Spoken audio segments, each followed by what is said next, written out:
ಬೇರೆ ದಿನಗಳಲ್ಲಿ ಎಷ್ಟೇ ಲೇಸಿ ಆಗಿದ್ರು ವಾರದ ದಿನ ಮಾತ್ರ ಒಂದ್ ನಿಮಿಷ ಕುತ್ಕೊಳ್ಳೋಕೆ ಟೈಮ್ ಇರೋದಿಲ್ಲ, ಅಷ್ಟು ಕೆಲಸ ಇರುತ್ತೆ. ಮನೆಯನ್ನೆಲ್ಲ ಡೀಪ್ ಕ್ಲೀನ್ ಮಾಡಿ ಬಾಗ್ಲಿಗೆ ಒಂದು ಚೆನ್ನಾಗಿರೋ ರಂಗೋಲಿ ಹಾಕಿದ್ರೆ ಸಾಕು, ಅಲ್ಲಿಂದಾನೇ ಒಂದು ಪಾಸಿಟಿವ್ ವೈಬ್ ಸ್ಟಾರ್ಟ್ ಆಗುತ್ತೆ. ಮನೆಯನ್ನೆಲ್ಲ ಕ್ಲೆನ್ಸಿಂಗ್ ಮಾಡ್ಕೊಳ್ಳೋಕೆ ಈ ರೀತಿ ಅರಿಶಿನ ಉಪ್ಪನ್ನ ಮನೆ ಒರೆಸೋ ನೀರ್ಗೆ ಹಾಕೊಂಡು ಮನೇನ ಒರೆಸಿದ್ರೆ ಯಾವುದೇ ರೀತಿ ನೆಗೆಟಿವ್ ಎನರ್ಜಿ ಕೂಡ ಬರಲ್ಲ. ಈ ನಡುವೆ ಅಂತೂ ನನಗೂ ಕೂಡ ಎಕ್ಸರ್ಸೈಸ್ ಆಗ್ಲಿ ಅಂತ ಮಾಪ್ನ ಬಿಟ್ಟು ನಾನು ಕೈನಲ್ಲೇನೆ ಮನೆ ಒರೆಸೋದನ್ನ ಅಭ್ಯಾಸ ಮಾಡ್ಕೊಂಡಿದೀನಿ. ಅವ್ರದ್ ಮಾಡ್ತಾರೆ ಇವ್ರು ಇದ್ ಮಾಡ್ತಾರೆ ಅಂತ ನನ್ನ ಲೈಫ್ ನ ಬೇರೆಯವ್ರಿಗೆ ಕಂಪೇರ್ ಮಾಡ್ಕೊಳ್ಳೋದು ಬದಲು ನನ್ ಬೆಸ್ಟ್ ಏನ್ ಮಾಡ್ಬೇಕು ಅನ್ನೋದಷ್ಟೇ ನಾನು ಯೋಚನೆ ಮಾಡೋದು. ಕೆಲಸನೆಲ್ಲ ಮುಗಿಸಿ ರಾತ್ರಿ ಊಟಕ್ಕೆ ಅಂತ ಹೇಳಿ ಸಿಂಪಲ್ ಆಗಿ ಒಂದು ಸಾಂಬಾರ್ನ ಮಾಡ್ಕೊತಾ ಇದ್ದೀನಿ. ತುಂಬಾನೇ ಟೇಸ್ಟಿ ಆಗಿರುತ್ತೆ, ಮದುವೆ ಮನೆಗಳಲ್ಲಿ ತಿನ್ನೋ ಸಾಂಬಾರ್ ತರಾನೇ ಇರುತ್ತೆ.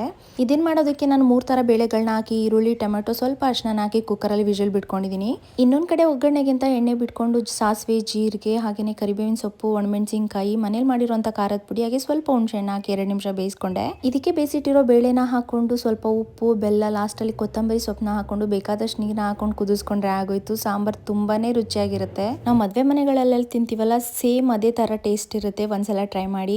ಇದಕ್ಕೆ ಸೈಡ್ ಡಿಶ್ ಆಗಿ ನಾನು ಬಾಳೆಕಾಯಿ ರವಾ ಫ್ರೈನ ಮಾಡ್ಕೊಳ್ಳೋದಕ್ಕೆ ಇಲ್ಲಿ 1 ಸ್ಪೂನ್ ಕಡಲೆ ಹಿಟ್ಟು, 2 ಸ್ಪೂನ್ ರವೆ, 1 ಸ್ಪೂನ್ ಅಕ್ಕಿ ಹಿಟ್ಟು, ಸ್ವಲ್ಪ ಅಚ್ಕಾರದ ಪುಡಿ, ಸ್ವಲ್ಪ ಶುಂಠಿ ಬೆಳ್ಳುಳ್ಳಿ ಪೇಸ್ಟು, ಜೀರಿಗೆ ಪುಡಿ, ಮೆಣಸಿನ ಪುಡಿ, ಧನಿಯಾ ಪುಡಿ, ಕಸೂರಿ ಮೇಥಿ, ಉಪ್ಪನ್ನ ಹಾಕೊಂಡು ಚೆನ್ನಾಗಿ ಮಿಕ್ಸ್ ಮಾಡ್ಕೊಂಡು ಒಂದು ಮಿಕ್ಸ್ಚರ್ನ ರೆಡಿ ಮಾಡ್ಕೊಂಡೆ. ನೆನ್ಸಿಟ್ಟಿರೋ ಬಾಳೆಕಾಯಿನ ಈ ರೀತಿ ಮಸಾಲೆ ಪೌಡರ್ಗೆ ಅದ್ದಿ ನಾವು ತವಾ ಮೇಲೆ ಸ್ವಲ್ಪ ಎಣ್ಣೆ ಹಾಕೊಂಡು ಫ್ರೈ ಮಾಡ್ಕೊಂಡ್ರೆ ತುಂಬಾನೇ ರುಚಿಯಾಗಿರುವಂಥ ಬಾಳೆಕಾಯಿ ರವಾ ಫ್ರೈ ರೆಡಿ ಆಗುತ್ತೆ.